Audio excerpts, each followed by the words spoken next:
Hey everyone, welcome to today's Explainer. If you've ever looked at a really powerful news image and thought, man, I want to be the one capturing that story, well, you're in exactly the right place. Today we're going to map out the complete, realistic career journey of becoming a photojournalist. We're getting past that romanticized Hollywood version of the job and looking at the actual blueprint. We're talking the traits you need, the education, the financial realities, and exactly how you climb that ladder. So, here's our roadmap for this explainer. First, we'll figure out if photojournalism is actually for you.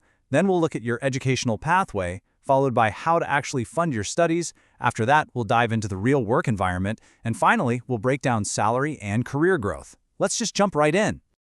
All right, step one. Is photojournalism for you? Let's assess those traits.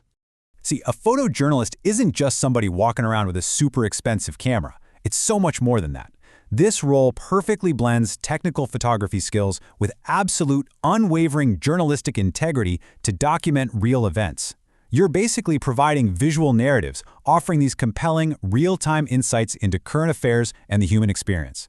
Your work literally becomes the visual anchor for newspapers, magazines, and digital platforms. You are the eyes of the public, and you're often doing it in some incredibly challenging environments. Okay, so let's run through a quick mental checklist. I want you to tick these off as we go and see if this aligns with your personality. First up, do you pay attention to details? In visual storytelling, honestly, a tiny background detail can change the entire context of a story.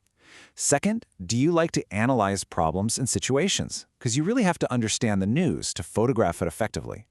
Third, do you enjoy getting into discussions about issues? Having a curious mind is literally mandatory. And finally, do you like working outdoors? Because let me tell you, this is absolutely not a purely desk-bound indoor profession, especially when you're just starting out in the field. Moving on to part 2, your educational pathway. How do we get from the classroom to the newsroom? Well, if you are nodding along to those traits, fantastic. The really great news here is just how accessible this path actually is. Step 1 is super straightforward. You just need to complete your 10+2. And get this, it can be in literally any stream. Science, commerce, arts, it really doesn't matter. Step 2 is where you start to specialize. You can grab a bachelor's degree, something like a BA, BJMC, or BMM in communication and journalism or mass media. Or, if you prefer, you can opt for a diploma in journalism or mass communication. And then step 3, which is totally optional, is a master's degree, like an MA, MJMC, or MM. You can knock that out right after your bachelor's to really sharpen up that expertise. And you have a massive variety of options across India, really depending on what fits your situation best. Looking at government institutes, you've got prestigious spots like Lady Shri Ram College or Utkal University. Prefer private institutes, just make sure they're UGC accredited, but you have incredible places like St. Xavier's or Symbiosis. And hey, if you need maximum flexibility, distance learning is totally an option, readily available through IGNU. All right, let's talk logistics. Section 3, funding your studies and navigating those costs. I want you to etch this range into your mind. Anywhere from 5,000 rupees all the way up to 7 lakh rupees.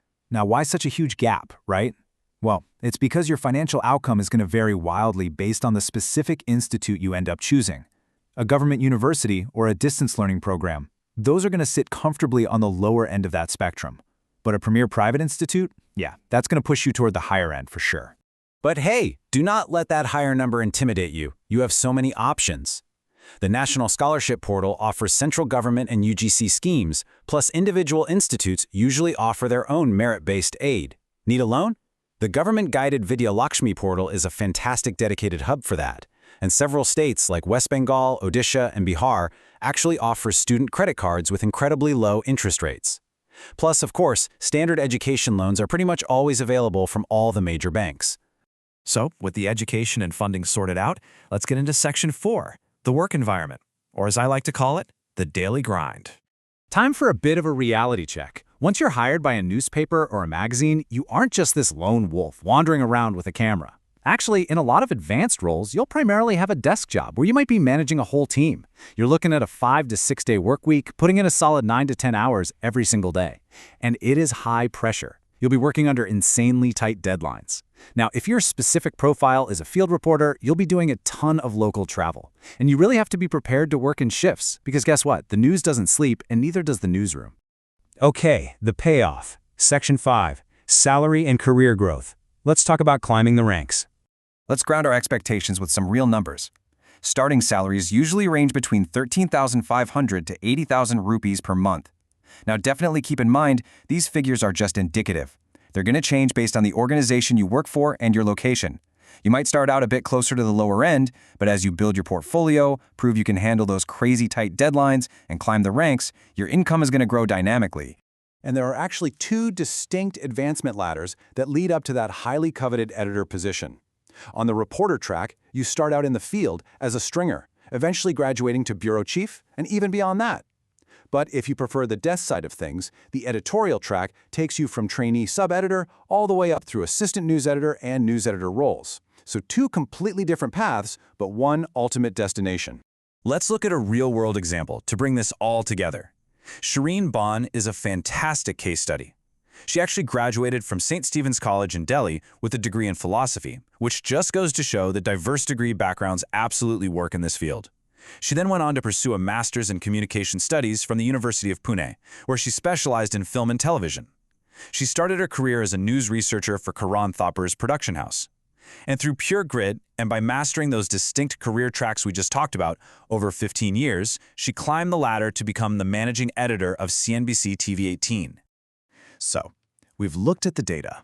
We've mapped out the exact educational blueprint, all the financial resources you have at your disposal, the gritty reality of those 10-hour shifts, and the clear paths to get to the editor's desk. You know the traits you need, you can see the path ahead, and you understand the final destination. So I guess the only real question left is, are you ready to capture the story? Go out there, take that first step, look into those institutes, and start building your own narrative. Thanks so much for hanging out with me for this explainer, and I'll catch you in the next one.